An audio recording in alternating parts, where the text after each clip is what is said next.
Hey everybody, welcome back. It's been a little bit since we've done the last bracket off, and we're doing a new one. This time, Baddies. Book Bracket Baddies. Whose villain era will reign supreme?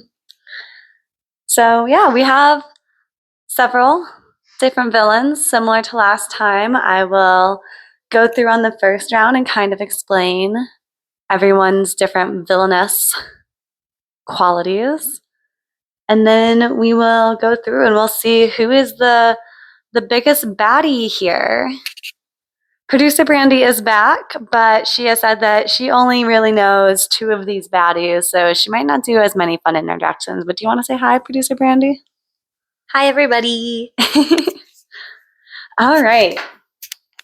So our first couple round, whatever you want to call it, is a Percy Jackson face-off.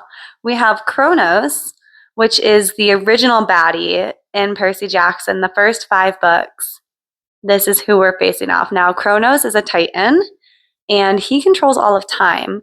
So as you can imagine, he's a pretty big guy to go up against. When someone can basically stop time when you're fighting them, they're not going to get tired. They're going to control how you feel, basically. He's hard to beat. He does have a couple weaknesses. If you remember back from our first bracket that we ever did, Rachel Elizabeth Dare, who was a possible love interest of Percy, actually nailed Kronos in the eye with a hairbrush at one point. Spoiler alert. So yeah, he's pretty bad. And then we have Gia underneath him in the second Percy Jackson series, where they're a little bit older, and now we have some Roman gods in the mix. She is the big bad that we face off against. Gia is the earth itself. She is the goddess of the earth. So she can kind of control different earth elements as she slowly wakes up even more throughout the 5 books and gains more power. So these are two pretty elemental forces in this first round. We're facing off against time and the earth itself. And I think that the biggest bad between these two is Kronos. I think they're both really good villains, but I like Kronos's arc. I like a couple of the twists and turns that happen. And I think we get a really good Percy fight scene with Kronos. With Gia, there's kind of like the core 5 that fight her at the same time. But I like what we get with this original series. I'm a sucker for our original series. So Kronos is going to move on to the next round.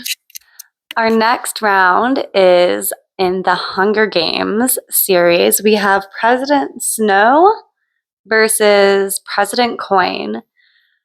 Snow is the president of all of Pan Am, and if you've read both prequels, you know he is kind of very much a villain. There's no nice way to say it. I know we all, when the movie of A Ballad in Songbirds and Snakes came out, there were some thirst edits.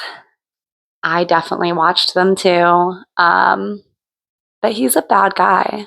No ifs, ands, or buts. He's a villain. We also have Coin.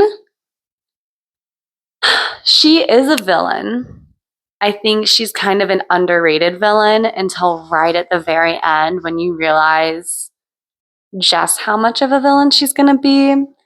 So I guess this one is more of like obvious, in your face, this guy supports the brutal murder of children every single year versus the quiet kind of underrated villain of Coin. She's going to like be in the shadows and pulling the strings and doing subtle manipulations to get her wants and to blah blah blah blah blah. She's going to be in the shadows doing whatever it takes to maintain power. And if that is manipulating people into hosting one last Hunger Games, or if it's making sure the Mockingjay doesn't make it out of the war either physically or mentally intact, she's going to do what she needs to do. So, who's worse though? Who's the better villain? Snow or coin? Snow always lands on top. But are they just two sides of the same coin? I think Brandy hated that. That was the right choice. Snow is the villain. Coin's a villain, but Snow has been a villain basically his whole life. And there's no coming back from that. I don't know if Coin can come back from what she's done, but Snow is the worst. I think Snow is a villain that can stand on his own. He can be bad and get what he wants on his own, where Coin needs a team. She comes from the military. She needs that reinforcement, where Snow doesn't. Yeah, Snow just takes, and he'll poison himself as long as he has an antidote nearby to throw suspicion off himself. He'll lay anything on the line. Okay, our last round for this side of the board is our first matchup where they're not in the same series. We have The Children from Silver and the Bones by Alexandra Bracken versus Smaug, which is the dragon from The Hobbit. These are kind of paired up together because they're both not human. Smaug is a dragon. He guards his massive treasure. He kind of like hunts down the townspeople when he's hungry and needs a little snacky. When don't we need a little snacky and we just go over to the village and like maybe we're dragons, so we have to burn down some houses to get our snacky cooked. I don't know. Is that a villain or is that just being who he is? The children, they're dark. They are basically the undead of the world Avalon. I'm not going to do justice the description that Alexandra Bracken does. They're humanoids, but they're kind of twisted. Their limbs are all spindly. I think she describes them like spider-esque. They have like dead eyes, and they hunt humans. They hunt alive humans, but yes, they are human dead. So there's kind of a zombie aspect to them, but they're fast. When I was reading this book, they kind of gave me nightmares. Like, she did so well at describing this nightmare of a creature that we're fighting. The cats just zoomed, I'm sure you heard, across the dining room. But yeah, between a dragon who's just doing his dragon best and maybe he's a little bit mean versus literal nightmare zombies, I think the literal nightmare zombies are going to win. All right, we're back. We're on the other side of the board. Our first round on this side of the board is King Osric from Servant of Earth by Sarah Hawley. He is the Fae King.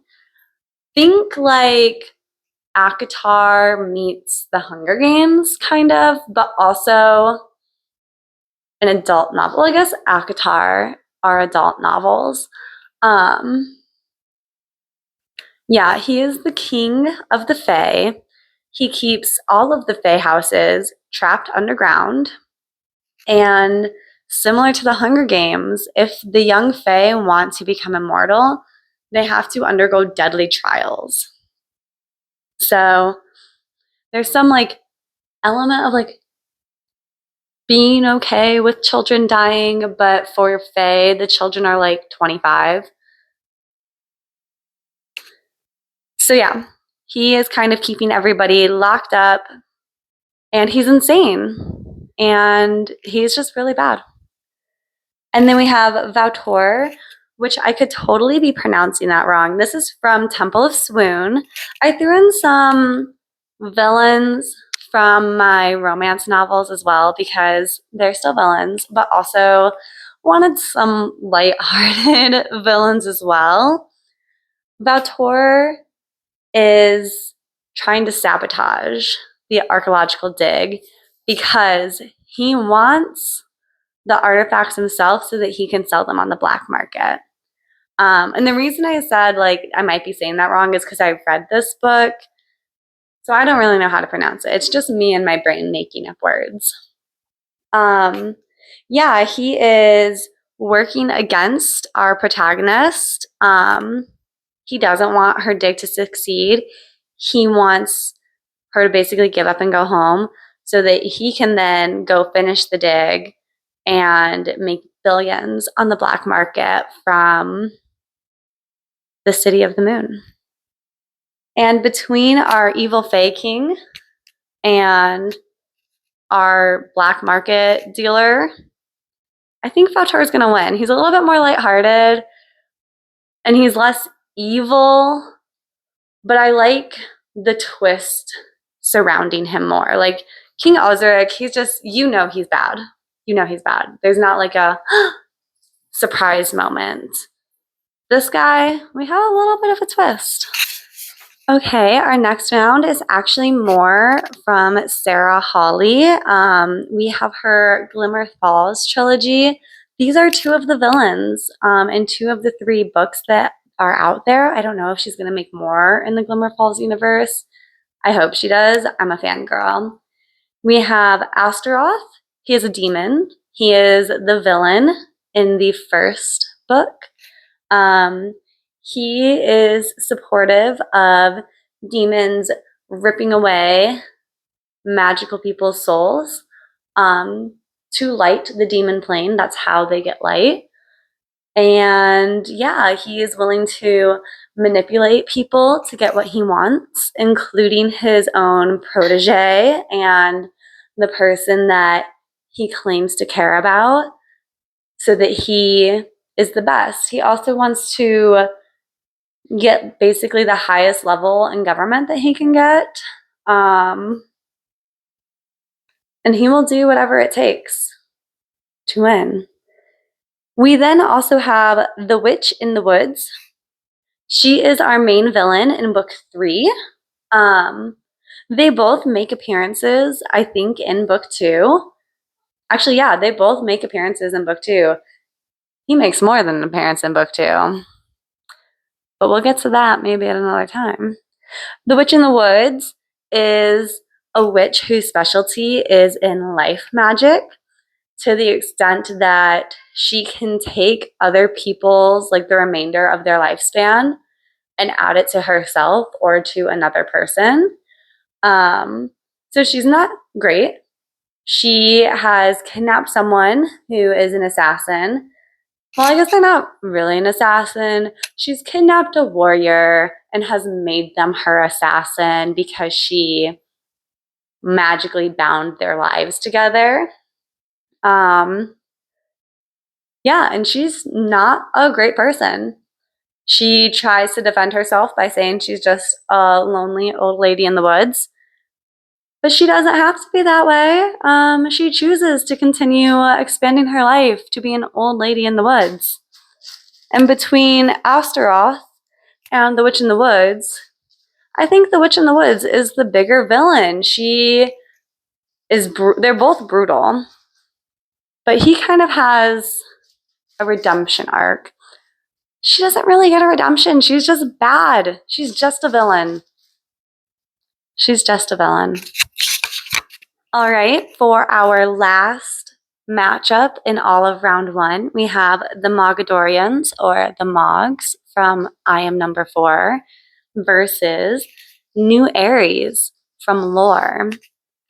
I Am Number 4 sees 2 sets of aliens living on Earth, and the Mogadorians are hunting the other aliens.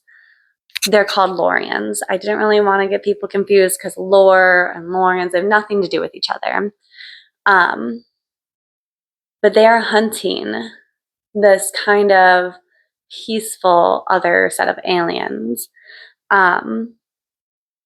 This is a YA novel. It is set on Earth. It's like modern day. They're high schoolers and they have powers and they are trying to defend themselves against the Mogadorians. The Lorian aliens, they're all numbered and they can only die in their number. So the first in the series is called I Am Number 4. He's number 4. 3 others have died. He's now the one being hunted. Overall, really good series. These are good villains in the sense that they are bad. But I don't know if they can match up to some of these other villains that we have. And then New Aries is from the book Lore.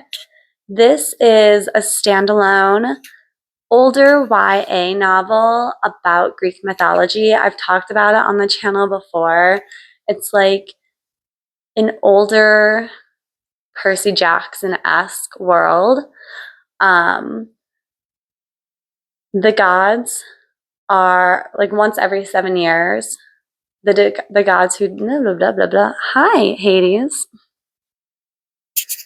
Once every 7 years, the gods who revolted from Zeus are sent down into the mortal world where they're hunted by humans. And if a human kills a god, they get that god's power and they become new that god. And sometimes they can take a different name. So our main villain that we think is the main villain for Lore is New Aries. And very violent. Not safe for even just like young adults. Hi, Hades.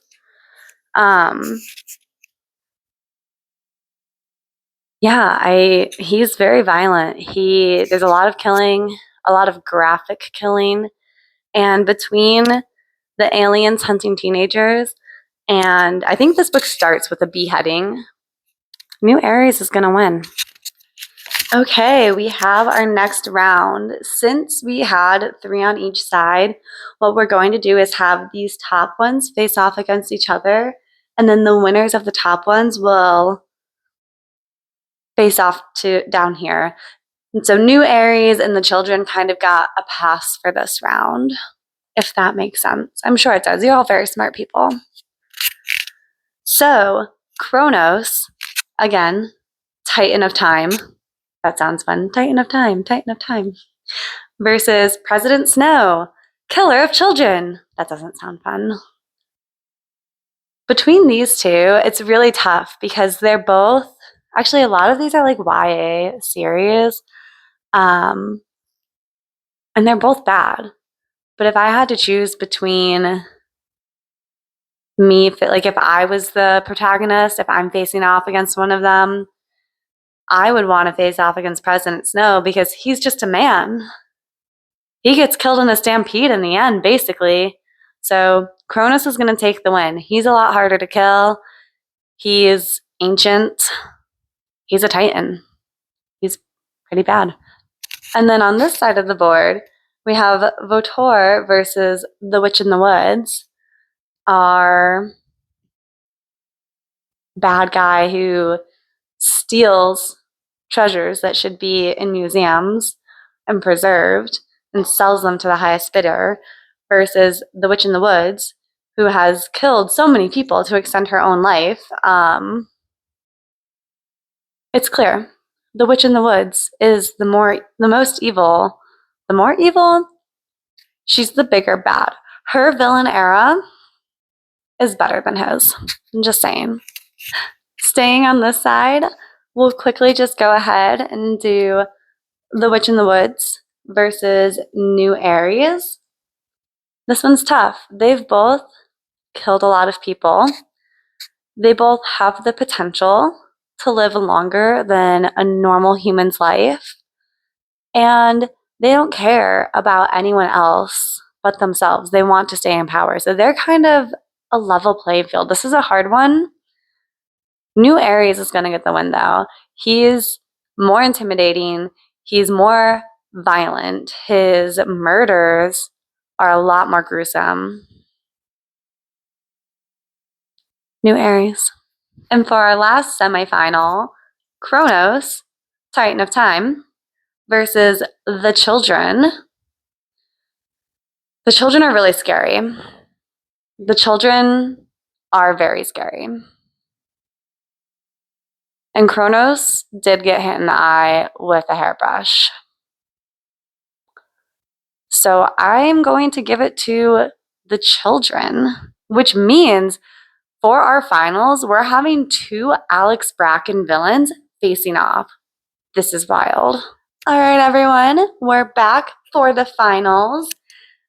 And we really didn't need to go through like half of this, I guess, in the end, because it just ended up being the bottom 2 versus each other. Alexandra Bracken versus herself. She writes a good villain.